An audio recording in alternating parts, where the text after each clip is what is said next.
Bom dia, irmãos. Mais um domingo, escola dominical, e estou aqui no meu escritório, vocês nas suas casas, mas vamos orar. Pai, obrigado pelo privilégio que nós temos de viver para Ti. Nestes tempos, Pai, que estamos vivendo, em tempos parece meio incertos, mas, Pai, estamos vivendo sabendo que Tua volta é mais próxima do que era. Nos ajuda, Pai, para que podemos, cada um, viver vidas mais consciente da Tua volta e que viveremos com aquela expectativa. Será que Cristo volta hoje? Porque sabemos isso mudará nossas vidas. Obrigado, Pai, pela maneira em que Tu tens cuidado cada um da nossa congregação. Pedimos, Pai, esteja com cada um.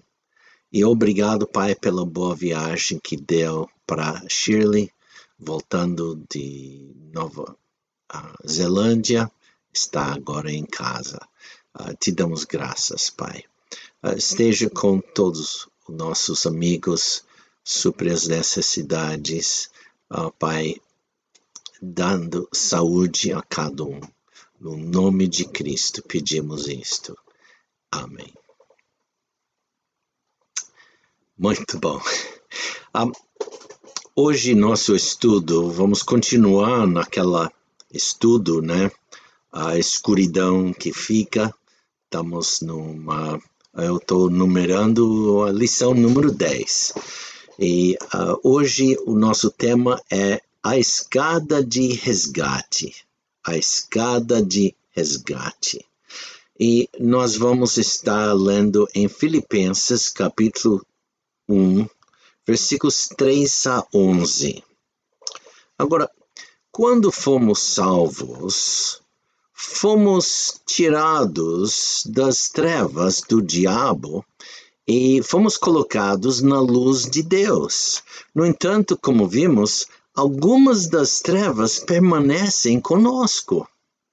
A carne, o mundo, o diabo e o sofrimento permanecem por perto e continuam a nos incomodar.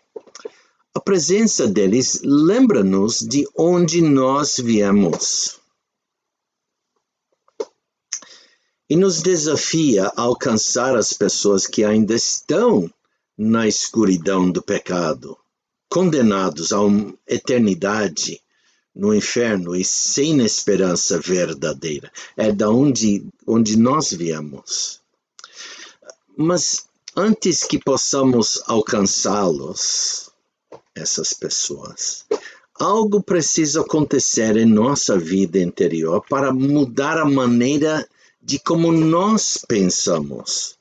Paulo se refere a isso em sua epístola aos Romanos. Semana passada, quer dizer, quarta-feira, nós estávamos lendo em Romanos. Lembra? Era Romanos 12, versículos 1 e 2. Rogo-vos, pois, irmãos, pela compaixão de Deus, que apresenteis os vossos corpos em sacrifício vivo, santo e agradável a Deus, que é o vosso culto racional, e não sede conformados com este mundo, mas sede transformados pela renovação do vosso entendimento, para que experimenteis qual seja a boa, agradável e perfeita vontade de Deus. Romanos 12, versículos 1 e 2. Sabe, conduta aceitável requer uma transformação. Estávamos em conformidade com esse mundo. Estávamos vivendo no molde do mundo. Nossas vidas estavam sendo configuradas de acordo com o mundo que vive sem Deus. Porém, agora precisamos estar em conformidade com a vontade de Deus, Somos crentes em Cristo Jesus. A transformação que nos transporta de uma para outra é realizada por uma renovação da mente, como Paulo diz. Quando fazemos isso, muda a maneira que pensamos. Em nossa conduta, em nossa condição anterior, pensávamos como o mundo pensa. Agora, sendo salvos, precisamos pensar como Deus pensa. A maneira como Deus pensa é revelada para nós na Epístola aos Filipenses. Esta epístola mostra-nos a mentalidade que devemos ter sendo salvos por Cristo, com um desejo de alcançar as pessoas na escuridão desse mundo. A ideia de Filipenses é que nossa vida cristã seja um ponto de conexão entre Deus e as pessoas que Ele deseja alcançar e salvar. Lembra ter lido acerca de Jacó em Gênesis 28, quando sonhou de uma escada posta na terra, cujo topo tocava nos céus? Ele viu os anjos de Deus subindo e descendo por ela. É isso que ele conta para nós. Deus estava em cima da escada e disse: Eu sou o Senhor Deus de Abraão, teu pai, e o Deus de Isaque. E ele continua falando, né? Naquela noite, Deus reiterou sua promessa ao pai Isaque e ao seu avô Abraão. E naquela noite, Deus passou ou incluiu essa promessa a Jacó e para seus descendentes. Ao acordar do sonho, Jacó disse: Na verdade, o Senhor está neste lugar e eu não o sabia. E tremeu e disse: Quão terrível é esse lugar! Esse não é outro lugar senão a casa de Deus, Betel, casa de Deus. E esta é a porta, Sha'ar, dos céus. Gênesis capítulo 28, versículos 16 e 17. Sha'ar, traduzido porta, quer dizer porta de entrada. Lembramos também o que Deus disse, ou, aliás, o que Jesus disse certa vez, em João capítulo 10. Ele disse: Eu sou a porta. Se alguém entrar por mim, salvar-se-á. Versículo 9. Poderíamos dizer que Jesus é a porta dos céus. O que realmente ele estava dizendo? Ele é a porta de entrada nos céus. Em Filipenses, embora que uma escada não seja mencionada especificamente, é preciso ser levantado uma escada na mente de cada crente em Cristo. Mesmo? Eu acho sim. O objetivo desta escada é abrir caminho para que as pessoas descrentes venham ao Senhor. Do começo ao fim, Filipenses lida com nossa mentalidade. A ideia de uma escada cria uma mentalidade redentora. Levanta uma escada de resgate, uma escada redentora. Esta escada tem duas extremidades. Uma ponta está seguramente afixada nos céus e a sua verdade, enquanto que a outra ponta está firme na terra, para as pessoas do mundo e as suas situações. Ambos dos extremos da escada precisam ser vinculados seguramente para fornecer uma maneira para as pessoas chegarem ao Senhor. A extremidade superior é segurado pela doutrina e pela confiança. A extremidade inferior está firmada pela simpatia e nossa ajuda. A simpatia e a ajuda permitem que as pessoas podem subir a escada. A sã doutrina e a confiança permitem que elas saiam com uma verdadeira experiência da salvação por Cristo. O livro aos Filipenses é dividido em 4 capítulos. Os 3 primeiros capítulos declaram princípios e dão exemplos para nós. O 4º capítulo conecta os 3 princípios e nos exorta com base neles. Examinaremos os princípios de Filipenses e deixaremos eles nos ensinar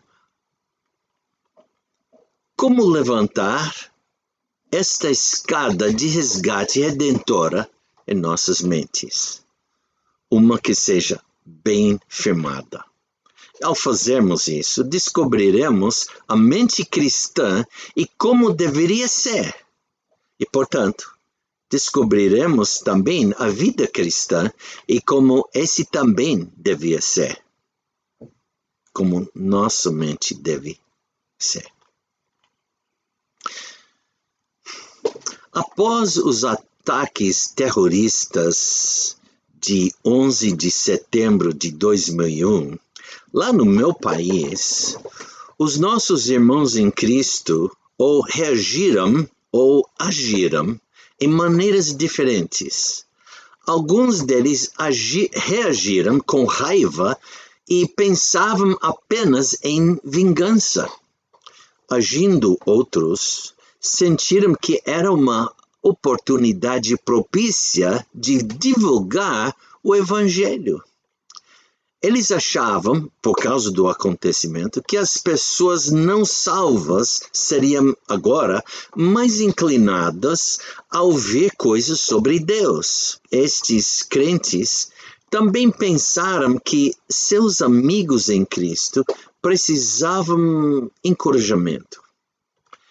Essas 2 respostas diferentes foram compelidas pelas mentalidades de que os crentes tinham.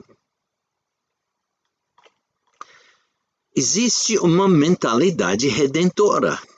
Sua presença ou ausência faz diferença no estilo da vida e nas ações dos crentes. Um crente está consciente de ser cidadão de um país celestial e se vê em uma missão celestial. Outro crente só sabe que é salvo e que ele é um cidadão de seu país terreno e gasta seu tempo e energia em coisas dessa vida presente. A mentalidade faz a diferença. Paulo inicia seu tratamento da mente e conduta cristã abordando aos crentes filipenses, seus amigos, amados e ajudantes do passado, desta maneira.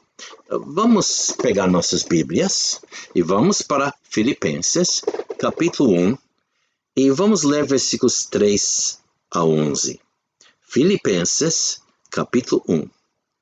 Filipenses, capítulo 1. Vou começar com versículo 3, lendo até versículo, incluindo versículo 11. E nós lemos: Dou graças ao meu Deus todas as vezes que me lembro de vós, fazendo sempre com alegria oração por vós em todas as minhas súplicas, pela vossa cooperação no Evangelho desde o primeiro dia até agora, tendo por certo isto mesmo, que aquele que em vós começou a boa obra aperfeiçoará até ao dia de Jesus Cristo. Como tenho por justo sentir isto de vós todos, porque vos retenho em meu coração, pois todos vós fostes participantes da minha graça. tanto nas minhas prisões como na defesa e confirmação do Evangelho. Porque Deus me é testemunha das saudações de todos vós tenho, em entranhável afeição de Jesus Cristo.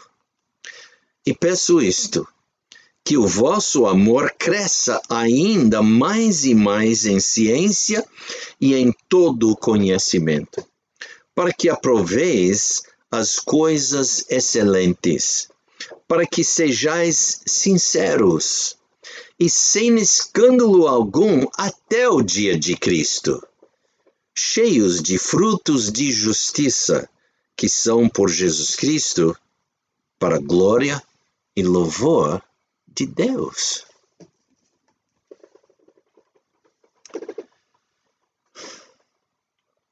Paulo escreve esta carta apaixonada como alguém cuja mente está preocupado.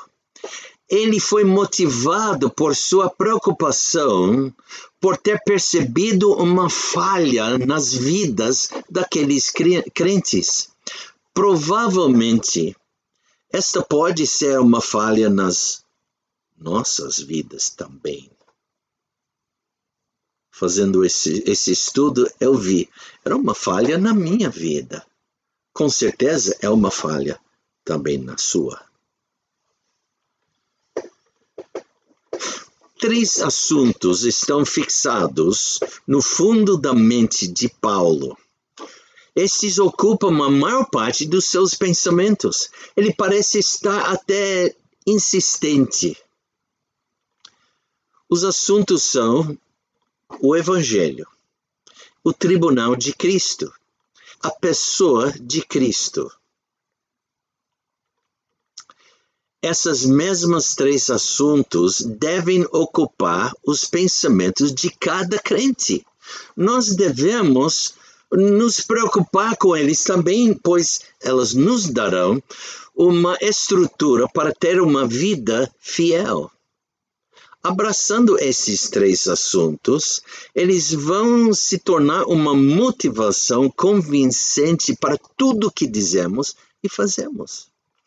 Eles garantirão que tudo que fizermos terá um foco redentor e será feito para a glória e louvor de Deus. Então, o primeiro assunto é o Evangelho, mencionado nos versículos 5 e 7. Versículo 5 diz, pela vossa cooperação no Evangelho, desde o primeiro dia até agora. E versículo 7, como tenho por justo sentir isto de vós todos, porque vos retenho no meu coração, pois todos vós fostes participantes da minha graça, tanto nas minhas prisões como na defesa e confirmação do Evangelho. Então, o primeiro assunto é o Evangelho. O Evangelho são as boas novas da salvação em Jesus Cristo. Em Romanos capítulo 1, Paulo disse sobre esse Evangelho. Vamos para Romanos capítulo 1. Romanos capítulo 1. Eu quero ler versículo 16 e veremos. Porque não me envergonho do Evangelho de Cristo, pois é o poder de Deus para a salvação de todo aquele que crê, primeiro do judeu e também do grego. E o próximo versículo. Porque nele se descobre a justiça de Deus de fé em fé, como está escrito. Mas o justo viverá pela fé. Romanos capítulo 1, versículos 16 e 17. O Evangelho trata de 2 tipos de pessoas. Em primeiro lugar, aquelas pessoas que estão perdidos e precisam ser salvos. O Evangelho também trata outro tipo de pessoa. São aquelas que são salvos, mas que precisam viver pela fé. Este Evangelho deve ser um ponto focal na mente de cada crente, até na sua mente. Deve ocupar um dos lugares prioritários dos nossos pensamentos. Quando isto acontecer, perceberemos que somos pessoas em uma missão. Todo contato que temos com um incrédulo, buscaremos meios para apresentar as boas novas da salvação. Por outro lado, todo contato que temos com um outro crente, buscaremos meios de encorajá-lo a viver pela fé. Tudo começa com uma mentalidade que está preocupado com o Evangelho. O segundo assunto é o tribunal de Cristo. É referido como o dia de Jesus Cristo nos versículos 6 e 10 de Filipenses capítulo 1. Versículo 6. Tendo por certo isto mesmo, que aquele que em vós começou a boa obra, aperfeiçoará até ao dia de Jesus Cristo. E versículo 10. Para que aproveis as coisas excelentes, para que sejais sinceros, sem escândalo algum, até o dia de Cristo. O dia de Cristo se refere a um tempo futuro em que prestaremos contas ao Senhor. Neste juízo, cada crente será examinado como ele viveu sua vida nesta vida. Paulo nos fala sobre isso em sua epístola em Romanos capítulo 14. Veremos isto também, Romanos 14. Romanos capítulo 14.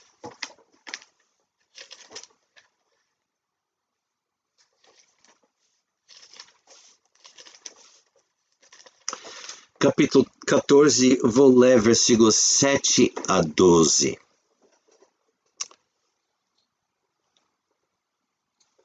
Romanos capítulo 14, versículos 7 a 12. Porque nenhum de nós vive para si, e nenhum morre para si. Porque se vivemos, para o Senhor vivemos. Se morremos, para o Senhor morremos. De sorte que ou vivamos, ou vivamos, ou morramos, somos do Senhor. Porque foi para isto que morreu Cristo, e ressurgiu, e tornou a viver, para ser Senhor, tanto dos mortos como dos vivos. Mas tu, por que julgas teu irmão? Ou tu também, por que desprezas teu irmão? Pois todos havemos de comparecer ante o tribunal de Cristo.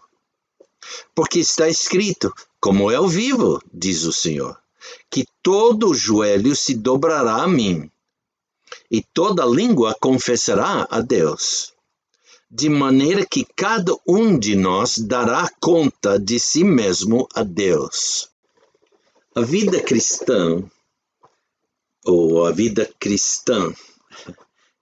não foi projetada para agradar a nós mesmos, mas para agradar ao Senhor. Por isso, um dia estaremos diante dele e prestaremos contas de tudo que nós fizemos.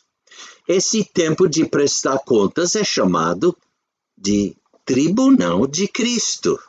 Este juízo não é para o descrente. Este juízo é para e apenas para o crente. Neste juízo, cada um de nós, os crentes, será examinado pelo Senhor para ver quão fiéis fomos em nossa vida. Paulo expande isto em 1 Coríntios capítulo 3. Vamos lá. 1 Coríntios capítulo 3.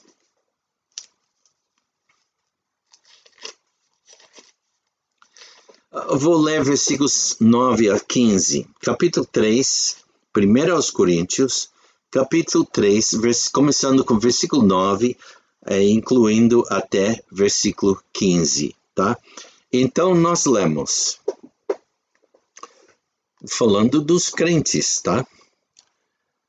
Porque nós somos cooperadores de Deus. Vós sois louvor de Deus e edifício de Deus. Segundo a graça de Deus que me foi dada, pus eu, como sábio arquiteto, o fundamento. E outro edifica sobre ele. Mas veja cada um como edifica sobre ele. Porque ninguém pode pôr outro fundamento além do que já está posto na sua vida, lembra? O qual é Jesus Cristo. Versículo 12. E se alguém sobre este fundamento formar um edifício de ouro, prata, pedras preciosas, madeira, feno, palha, a obra de cada um se manifestará. Na verdade, o dia a declarará, porque pelo fogo será descoberta. E o fogo provará qual seja a obra de cada um. Se a obra que alguém edificou nessa parte permanecer, esse receberá galardão. Se a obra de alguém se queimar, sofrerá detrimento. Mas o tal será salvo, todavia, como pelo fogo. Esta é uma boa descrição do tribunal de Cristo. Nossas obras são comparadas à ação de construir um edifício, da qual é sua vida, minha vida. Seremos examinados para ver que tipo de material usamos na construção das nossas vidas. E lembra, a fundação provida é Jesus Cristo. E não há outro fundamento que pode ser usado nessa construção. Nós só temos Cristo. Ele é a nossa fundação, desde que cremos nele. Fidelidade é a questão desse juízo. Seremos examinados para ver se fizemos todas as nossas obras fielmente ou não para o Senhor. Ao examinar cada uma de nossas obras, o Senhor atribuirá valores diferentes a elas. Algumas delas o agradarão e serão dados o que eu chamo pontos positivos, pois as obras valem como ouro, prata e pedras preciosas. Outras das nossas obras não agradarão e serão dados pontos negativos. Estas obras serão consideradas feitas de materiais como madeira, feno e palha. As avaliações dependerão de o que fizemos e como fizemos. Após a avaliação, tudo será sujeita a um fogo. Todas as obras que não agradaram o Senhor serão queimados. Algumas vão queimar rapidamente, como palha e feno queimam. Outros não vão queimar tão rápidos, como diferentes tipos de madeiras queimam, diferentes, aguentando ou não o calor e as chamas do fogo. Mas, mesmo assim, todas as obras que receberam avaliações negativas, como palha, feno e madeiras, serão destruídas pelo fogo.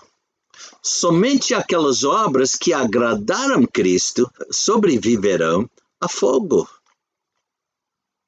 Irmão, não se confunde. Eu sei que muitos confundem aqui. Este fogo mencionado aqui não é o fogo do inferno. Este fogo é um fogo para destruir as obras infrutíferas das nossas vidas e para refinar as nossas obras frutíferas. As obras que passam pelo fogo sendo refinadas vão sair mais valiosas do que eram antes, que foram submetidas ao fogo refinador. Então, com base naquelas que permanecem, o Senhor nos recompensará. Nota, de novo, esta é um juízo da graça, não é um juízo da lei. Depois do fogo, não resta mais nada para nos acusar. Todas as coisas inaceitáveis que fizemos serão destruídos pelo fogo e esquecidos. É certamente um momento de medo, porque muitas das nossas obras serão queimadas. Como é sua construção? Como é que você está construindo sua vida? Este juízo também é um tempo de graça, pois o Senhor nos recompensará por nossa conduta fiel. Lembra que Paulo disse em Efésios 5, versículos 25 a 27? Vamos ler isto. Efésios, capítulo 5.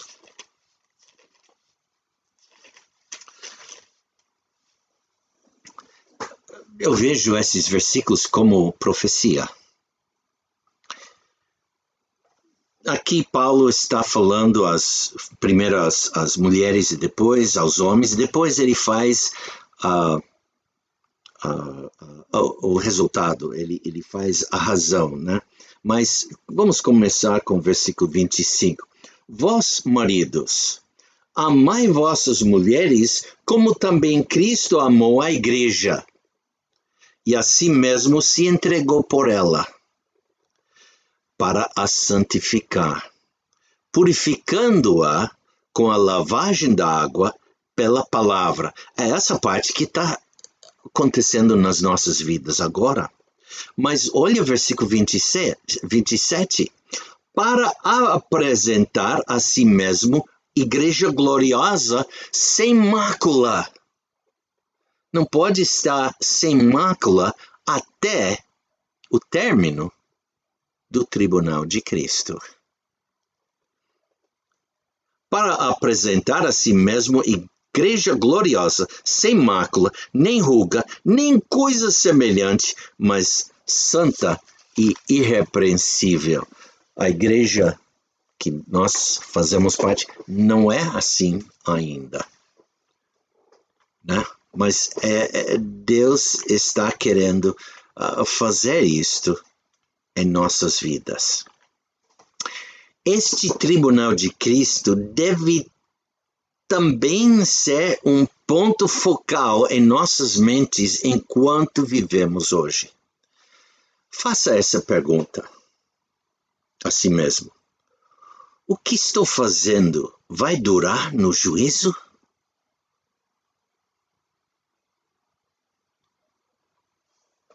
Como o Evangelho, o tribunal de Cristo também deve ocupar lugar prioritário em nossos pensamentos. Isso condicionará toda ação a ser fiel.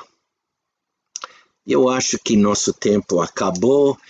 Nós vamos continuar a semana que vem e vamos tocar no terceiro assunto, que é a pessoa de Cristo. Vamos orar.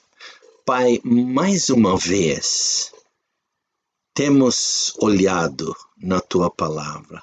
Pai, abre nossos olhos de entendimento. Pai, faça que nós prestamos atenção à Tua palavra, para que podemos ganhar e ter e continuar a ter essa mentalidade redentora.